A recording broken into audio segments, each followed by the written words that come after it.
Question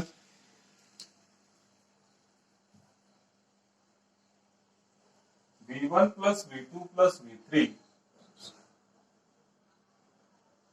is equal to 9. V1 minus V2 plus V3 is equal to 3. V1 plus V2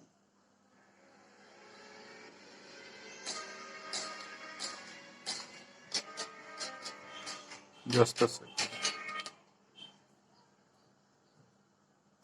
V1 plus V2 minus V3 is equal to 1.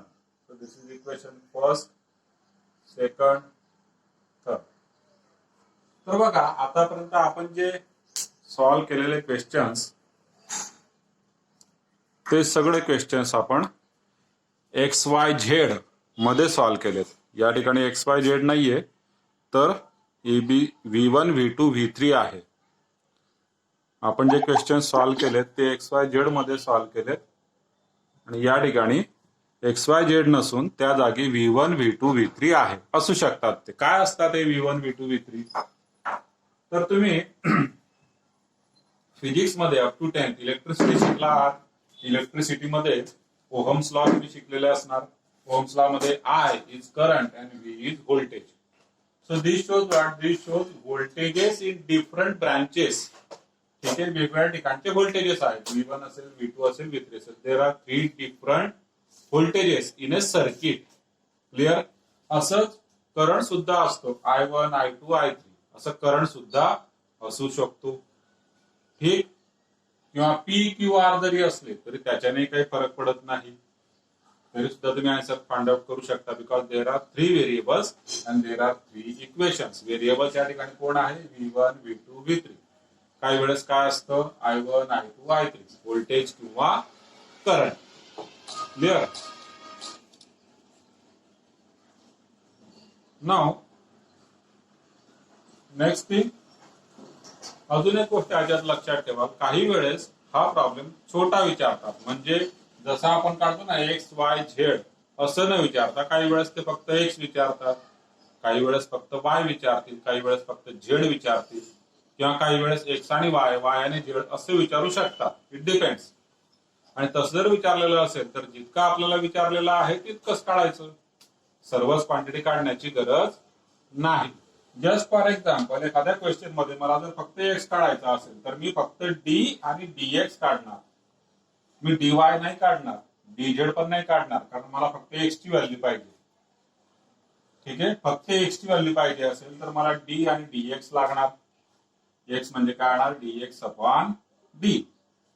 फक्त X विचारला असेल तर फक्त D आणि DX find out करायचा. समजा त्यांनी X आणि Y विचारला आहे तर मग DX आणि DY फाइंड आउट करा. D DX DY, X आणि Y मिळून जातो. DZ काढायची गरज नाही. तर जे आपल्याला फाइंड आउट करायचं आहे त्याच्याकडे पण लक्ष द्यायचं. X विचारलाय, Y विचारलाय, की तिघं विचारलेत, की कुठले तरी 2 विचारलेत, तितकेच फक्त कॅल्क्युलेशन आपण त्या ठिकाणी करणार आहे. D हा कंपल्सरी आपल्याला काढावाच लागतो. पण X असेल तर DX, Y असेल तर DY, Z असेल तर DZ. या पद्धतीने आपण सॉल्व करणार. ओके. कारण काही आजचे होमवर्क सॉल्व करत असताना तुम्हाला काही डाऊट येऊ शकतो, ते मी अगोदरच क्लिअर केलं. बरं, आता हा क्वेश्चन जर सॉल्व करायचा असेल तर सगळ्यात अगोदर मी काय फाइंड आउट करणार? D म्हणजे डिटर्मिनंट. कुठला? इथं आहे बघा 1 1 1, देन 1 minus 1 1. हे व्हेरिएबल्स आहेत सगळे. व्होल्टेजेस आहेत म्हणजे व्हेरिएबल्स आहेत. देन इथे या ठिकाणी 1 1 minus 1. You can find out answer of this.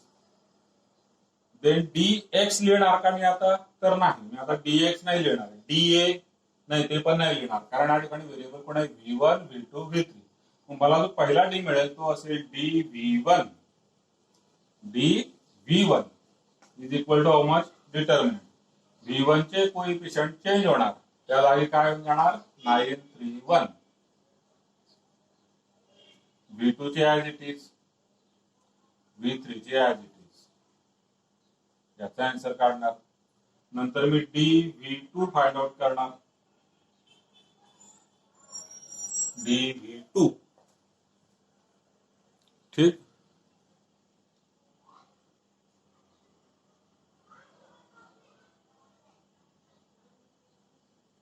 Meeting काय झालं रे याला? स्टॉप होऊन गेलाय व्हिडिओ.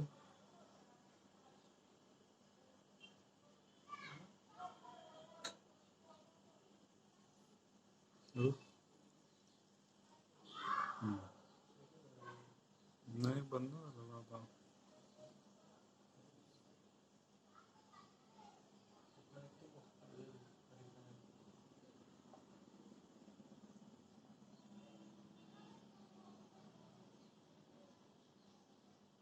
नवीन मीटिंग केलेली आहे तू?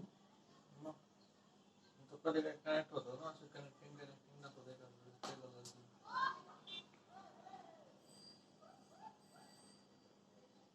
डेटा बरोबर दाखवतोय.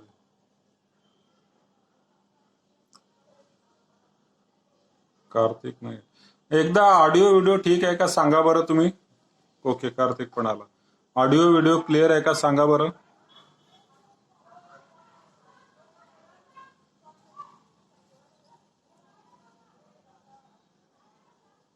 ऑडिओ व्हिडिओ क्लिअर आहे का.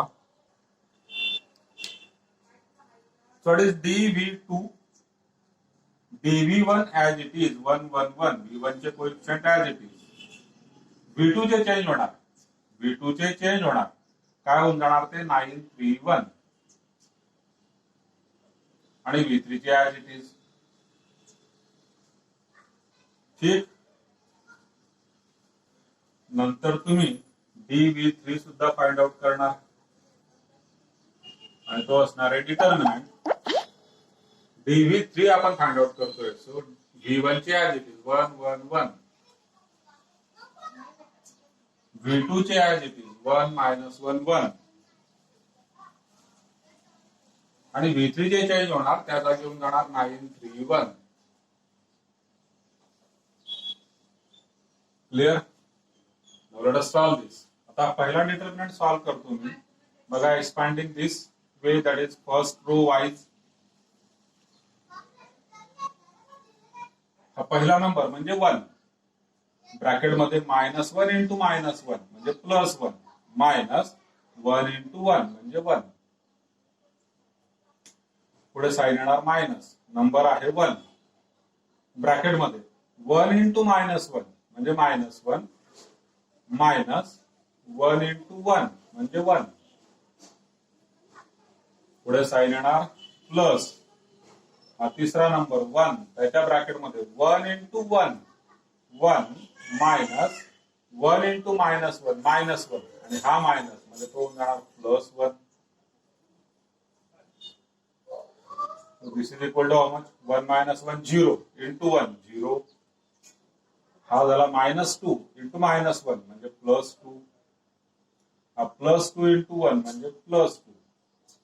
2 + 2 4. That is the value of D. Let us find out dV1. पहिला नंबर 9, त्याच्या ब्रॅकेट मध्ये -1 इंटू -1 +1 -1 इंटू 1 1. पुढे साइन येणार मायनस, नंबर आहे 1, ब्रॅकेट मध्ये 3 इंटू -1 -3 -1 इंटू 1 1.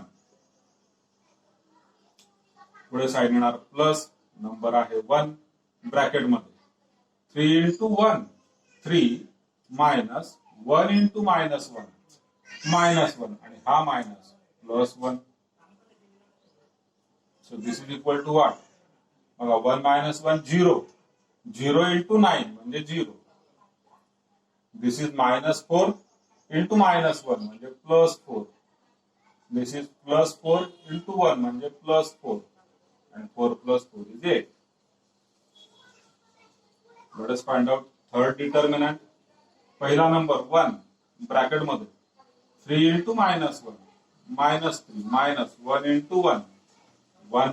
पुढे साइन मायनस, नंबर आहे 9, त्याच्या ब्रॅकेट मध्ये 1 into -1 -1 -1 into 1 1,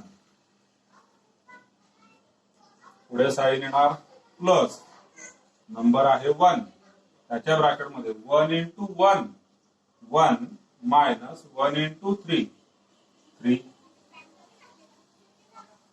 So this is equal to what? Minus 4 into 1, minus 4. Minus 2 into minus 9, म्हणजे plus 18. Minus 2 into 1, minus 2. So 18 minus 6, म्हणजे 12. Let us find out this fourth determinant.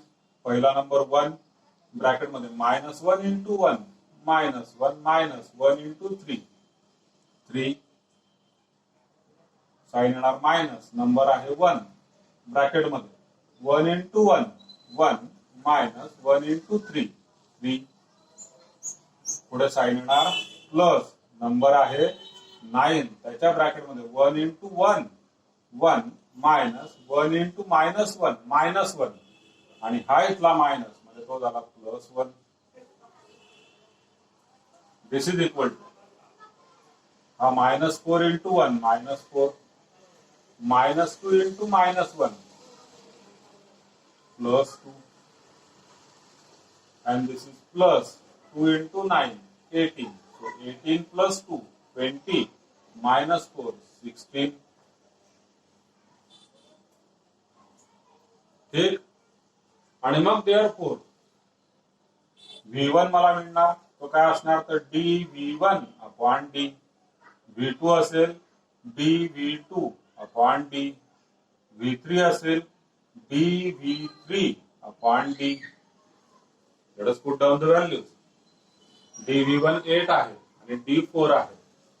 So 8 upon 4, इथे येणार 12 upon 4, इथे येणार 16 upon 4. This is 2, this is 3, this is 4.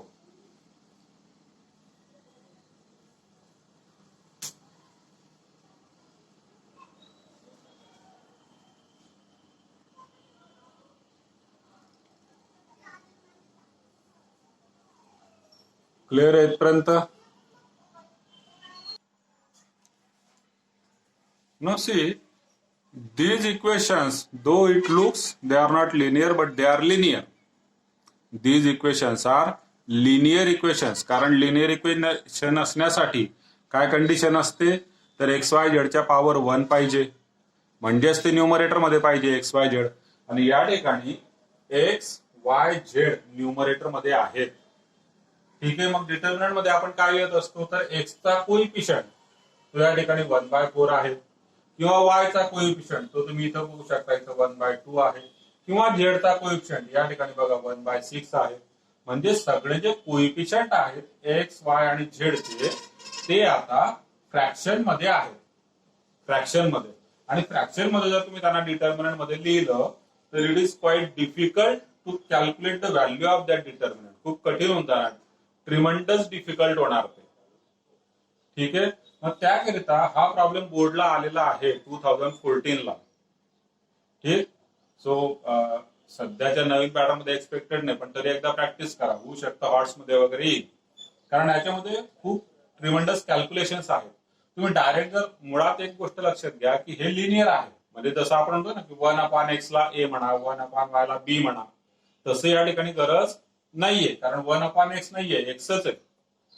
Fraction जरी दिसत असला तरी फ्रॅक्शन कोण आहे, कोइफिशियंट आहे, एक्स वाय झेड नाहीये डिनॉमिनेटरला. म्हणजे हे लिनियर आहे, डायरेक्टली तुम्ही सॉल्व्ह करू शकता. पण डायरेक्ट सॉल्व्ह करायचं म्हटलं तर डिटर्मिनंट मध्ये फ्रॅक्शन्स येणार, 1/4 मायनस 1/3 प्लस 1/2 असे नंबर येणार. आणि ज्यावेळेस तुम्ही त्यांना multiply, addition, subtraction, multiplication, division कराल तर ते खूप मोठे कॅल्क्युलेशन्स होतील. क्लिअर? मग त्याकरता काय करणार आपण तर हे जे तिघं इक्वेशन आहेत यांना आपण कोइफिशियंट फ्रॅक्शन फॉर्म मध्ये जे आहेत ते आपण फ्रॅक्शन अगोदर इलिमिनेट करू बाय युजिंग एलसीएम मेथड. ठीक आहे. तर मी या ठिकाणी लिहितो रिरायटिंग द इक्वेशन्स आपण परत वेगळ्या पद्धतीने लिहूया. आणि आता या ठिकाणी तुम्हाला कामात येईल, आपण जो एक व्हिडिओ शेअर केलेला होता addition and subtraction of fractions by LCM method. Addition and subtraction of fractions by LCM method. त्याच्याने तुम्ही हे डिनॉमिनेटर या ठिकाणून काढू शकणार. क्लिअर? बघा फर्स्ट इक्वेशन मी आता घेतो आहे 4, 3 आणि 2 आहे. 4, 3, 2 या तिघांचा एलसीएम किती येणार? तर 2 च्या टेबल मध्ये 4 येतो म्हणजे 2 कट होऊन जाणार आणि 3 आणि 4 दोघं वेगवेगळे नंबर आहेत. ठीक, मग 3 into 4 that is 12 is the LCM. 3 into 4 किती? 12 हा एलसीएम होणार. मग एलसीएम मी घेतो आहे फर्स्ट इक्वेशन मध्ये 12 आपण एलसीएम घेतला. इथं 4 आहे, सो 4 3 जा 12 होतो म्हणून याला तुम्ही 3 ने मल्टिप्लाय करणार 3x होणार. मध्ये साइन मायनस आहे तर आहे. 3 आहे, 3 4 जा 12 म्हणून 4 into y 4y होणार. देन 2 into 6 12 म्हणून 6 into z 6z होणार. and this is equal to what? 5. ठीक, आणि आता हा 12 मी तिकडे मल्टिप्लाय करणार, so it will become 3x minus 4y plus 6z equal to 12 5 are 60 and now this is equation first. आता हे तुम्ही बघू शकता हे सॉल्व करणं क्वाइट इझी आहे रादर दॅन दिस, कारण याच्यात फ्रॅक्शन्स असणार आहे. एलसीएम घेतल्यामुळे आता ते सगळ्या व्हॅल्यूज न्यूमरेटर मध्ये आलेल्या, फ्रॅक्शन कुणीच नाही आहे. क्लिअर? तसंच सेकंड इक्वेशन मध्ये बघा 3 2 5 यांचा एलसीएम किती येणार? So all these 3 numbers are prime numbers. तर त्यांचा एलसीएम होऊन जाणार 30. 5 2 are 10, 10 into 3 30. So that is the LCM 30. 3 into 10 30 होतो म्हणून x into 10 10x plus 2 into 15 केल्यावर 30 मिळतो. मग 15 into y 15y minus sign 5 6 जा 30. ठीक आहे, 5 6 जा 30 तर 6 ने z ला मल्टिप्लाय करणार and this is equal to 11. Again 30 तिकडे 11 सोबत मल्टिप्लाय होणार. इथं होईल 10x plus 15y minus 6z equal to 30 into 11. म्हणजे तो होऊन जाणार 3 3 0. This is second equation. ठीक, सिमिलरली थर्ड साठी सुद्धा 7 9 आणि 6 आहे, त्यांचा एलसीएम काढावा लागणार. 7 9 आणि 6 7 is a prime number, so 7 असणारच आहे. मला 9 आणि 6 चा एलसीएम काढावा लागेल. 9 आणि 6 चा एलसीएम काय येतो? 9 आणि 6 चा 9 चा टेबल म्हणायचा. ठीक आहे, 9 चा टेबल म्हणायचा ज्याच्यामध्ये 6 ही व्हॅल्यू म्हणजे 6 च्या टेबलचा आपण तो नंबर असला पाहिजे. 9 2 जा 18. 18 हा एक असा नंबर आहे जो 9 च्या टेबल मध्ये आहे प्लस 6 च्या पण टेबल मध्ये आहे. ठीक, सो या दोघांचा एलसीएम 18 होतो आणि मला त्याला 7 ने मल्टिप्लाय करावं लागणार. So 18 into 7 126 is the LCM. ठीक, आता 18 into 7 केलेलं आहे, तर 7 आहे म्हणजे याला 18 ने मल्टिप्लाय करणार. सो x into 18 म्हणजे 18x इथे येणार. पुढे मायनस साइन आहे. ठीक, आता 9 आहे बघा या ठिकाणी 9. मग मला 14 ने मल्टिप्लाय करावा लागेल, कारण 9 म्हणजे हा जो 18 आहे आपण जो एलसीएम घेतलेला तो एलसीएम व्यवस्थित लक्षात घ्या. एलसीएम 126 आहे. ठीक, इथे 9 आहे, सो 14 9 जा 126 होतात. 14 9 जा 126 म्हणून इथं 14 ने मल्टिप्लाय करतोय आपण y सोबत. इथे येणार 14y प्लस इथं z मध्ये 6 आहे. ठीक, तर 21 ने मल्टिप्लाय करावं लागेल. 21 into 6 इट इज 126. 21 ने मल्टिप्लाय करणार z ला. 21z is equal to -2.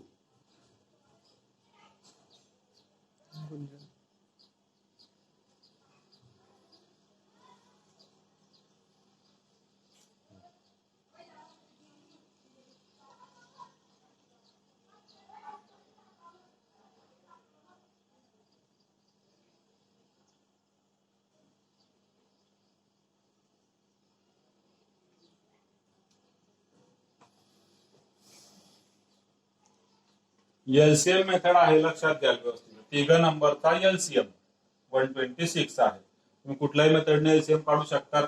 आपण addition subtraction of fractions were already video share केलेला आहे, त्याच पद्धतीने आपण सॉल्व्ह करतोय. आता हा 126 इकडे मल्टिप्लाय होणार, काय होणार ते 18x minus 14y plus 21z is equal to 126 into -2 म्हणजे minus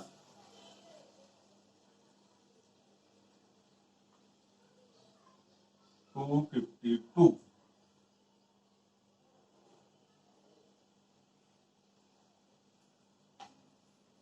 So this is third equation.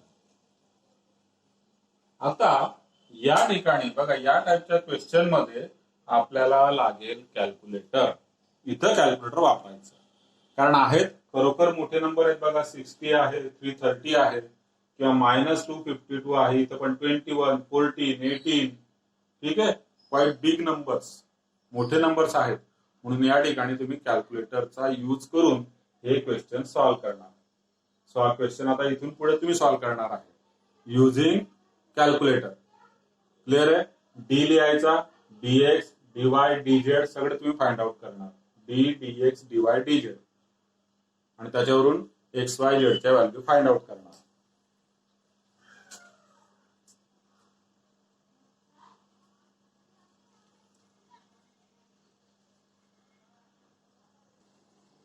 So if A x1 y1 B x2 y2 C x3 y3 are three vertices of triangle ABC, then बघा triangle ABC चे vertex कोण कोण असणार, A B आणि C. ए चे coordinate आहेत x1 y1, बी चे x2 y2, C चे x3 y3. In that case you can find out this area using determinants. Then area of triangle ABC is equal to half into determinant. आता बघा पहिला point x1 y1 आहे, तर मी या ठिकाणी लिहिणार x1 y1 1. दुसरा पॉइंट x2 y2 आहे, इथे मी लिहिणार x2 y2 1. तिसरा पॉइंट x3 y3 आहे, इथे लिहिणार x3 y3 1. ठीक. आणि याचं जे काय आन्सर येणार, डिटर्मिनंटचं आन्सर जे येणार त्याला तुम्ही 1/2 ने मल्टिप्लाय पण करणार. ठीक. आता 1/2 ने मल्टिप्लाय करणे म्हणजेच 2 ने डिवाइड करणे. त्यानंतर जे काय असेल ते काय असेल, एरिया ऑफ ट्रायंगल एबीसी. ठीक.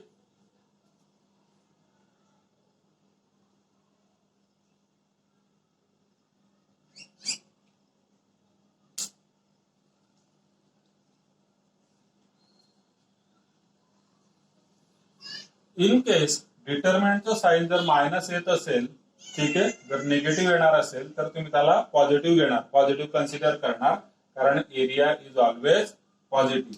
ठीक आहे. इथे आपण नोट मध्ये लिहून घेऊया. Note, if area comes out to be negative, take its mod, that is area is always positive. एक एरिया नेहमी कसा असतो, पॉझिटिव्ह असतो. म्हणून याचा आन्सर जर निगेटिव्ह येत असेल तर तुम्ही त्याचा मॉड घ्यायचा आहे, जेणेकरून तुम्हाला पॉझिटिव्ह आन्सर मिळेल.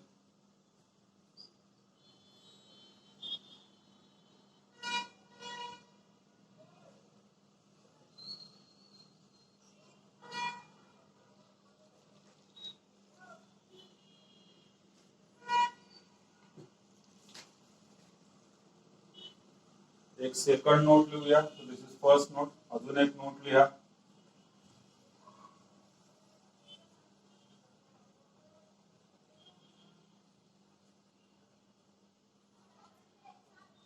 To find area of a quadrilateral, to find area of a quadrilateral, divide it into two triangles and then find the area. बघा जर क्वाड्रिलॅटरल असेल कुठल्याही प्रकारचा क्वाड्रिलॅटरल, ठीक आहे, let us say this is a quadrilateral A B C D. हा एक quadrilateral आहे. एबीसीडी चे जे व्हर्टेक्स आहेत ते आपल्याला माहिती आहेत, ठीक, म्हणजे त्यांचे कोऑर्डिनेट्स आपल्याला माहिती आहेत. आणि जर मला एरिया ऑफ क्वाड्रिलॅटरल काढायचा असेल, इन दॅट केस मी काय करणार आहे, क्वाड्रिलॅटरलला दोन ट्रायंगल मध्ये कन्वर्ट करणार. So either I will join BD join करणार मी, नाहीतर मी एसी जॉईन करेन. इट्स अप टू यू, तुम्ही कुठलेही दोन पॉईंट जॉईन करू शकता. सपोज मी ए आणि सी जॉईन केला तर काय मिळणार, area of triangle A B C डिटर्मिनंटने काढणार.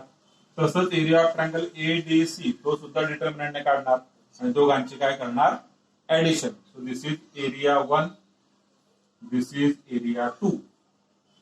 and what is the area of quadrilateral, A1 plus A2.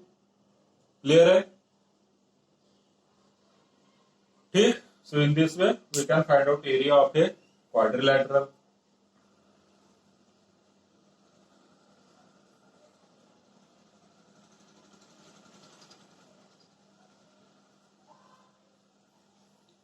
एक अजून नोट लिहा, वाटल्यास या ठिकाणी मी लिहून घेतो. Area of quadrilateral A B C D is equal to A1 plus A2, जो तुम्ही डिटर्मिनंटने फाइंड आउट करणार आहे. थर्ड एक नोट मी या ठिकाणी लिहितो.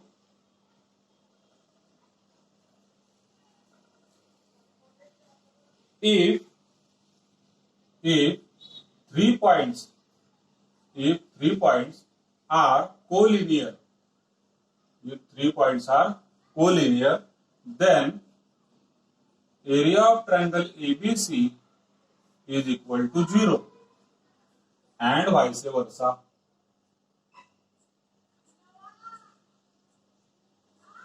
बघा कुठलाही ट्रायंगल असेल एबीसी आणि त्या ट्रायंगलचा एरिया हा जर 0 येत असेल तर याचा अर्थ ते तिघ पॉइंट कसे आहेत, कोलिनियर आहेत. क्लिअर, दोन्हीकडून तुम्ही इकडून इकडे म्हणू शकता का वायस वर्षाचा अर्थ काय होतो, याचा अर्थ हा आहे आणि याचा अर्थ हा आहे. ठीक. So if 3 points are collinear त्यांचा एरिया किती येणार, 0. किंवा जर एरिया 0 असेल तर तिघ पॉइंट कसे असतील, कोलिनियर. क्लिअर. जस्ट आता बघा नेमकं होतं काय या केसमध्ये. ट्रायंगल कधी तयार होतो, जर मी हे 3 पॉइंट घेतले, ठीक आहे, खूप जवळ आहेत, पण या ठिकाणी सुद्धा तुम्हाला एरिया मिळणार, काहीतरी एरिया मिळणार. कमी आहे, खूप छोटा एरिया आहे, पण तो एरिया मिळणार. आणि तेच जर तिघ पॉइंट मी एकाच लाईनवर घेतले कोलिनियर, तर ट्रायंगल तयार होतोय का.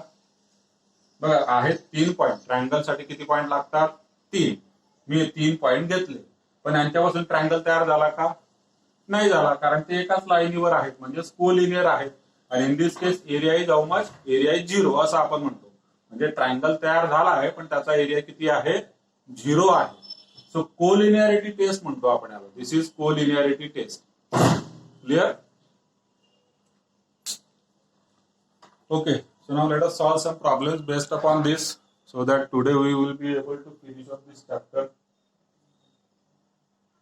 बरं, इथपर्यंत काही डाऊट आहे का, आता मीटिंग संपेल, आपण परत मीटिंग स्टार्ट करूया.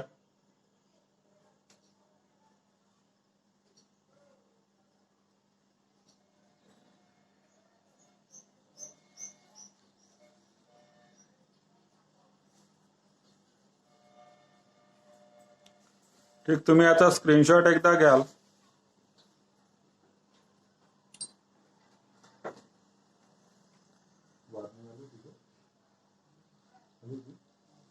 संपले नाही अजून,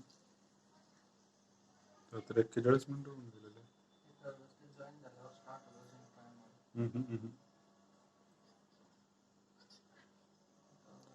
so I am ending this meeting and starting next meeting again. Same meeting परत जॉईन करायची आहे तुम्ही. मग आपण याचे काही एक्झाम्पल्स बघूया आणि काही डाऊट असेल तर ते पण विचारून घ्या.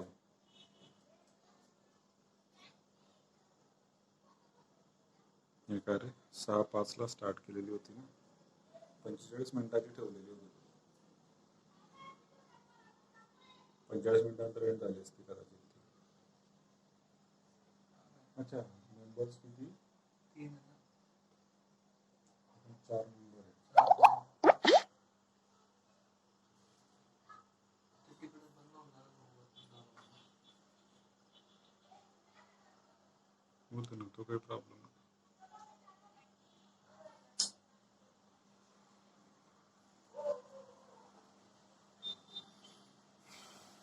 कर बरं त्यांना पुसून घेतो.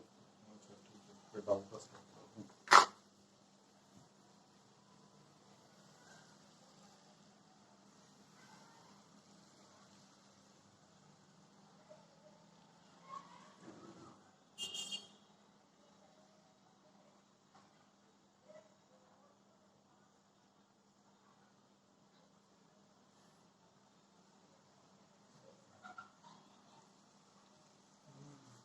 ऍडमिशन साठी कॉल करत असेल. सगळ्यांचं इकडे अडकलं आहे. तिकडे डॉक्युमेंट ते झाले.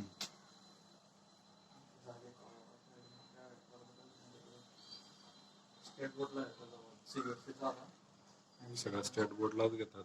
स्टेट बोर्डला आहे.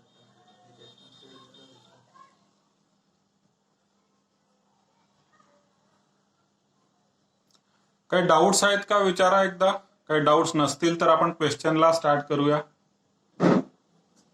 एरिया ऑफ ट्रायंगलचा फॉर्म्युला आहे. कोलिनियरिटी टेस्ट आपण पाहिली. अजून एक पॉइंट आपण या ठिकाणी लिहून घेऊया. मीन व्हाईल काही डाऊट असेल तर विचारा मला.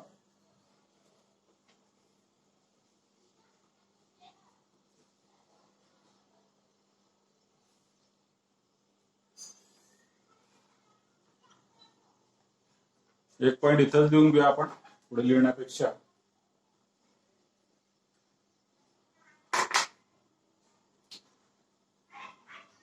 So next point मी लिहितो condition for consistency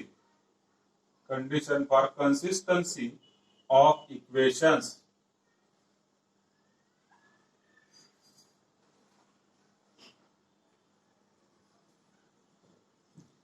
Condition for consistency of equations. Let 3 equations in 2 variables are, बघा 3 equations in 2 variables, a1x plus b1y equal to c1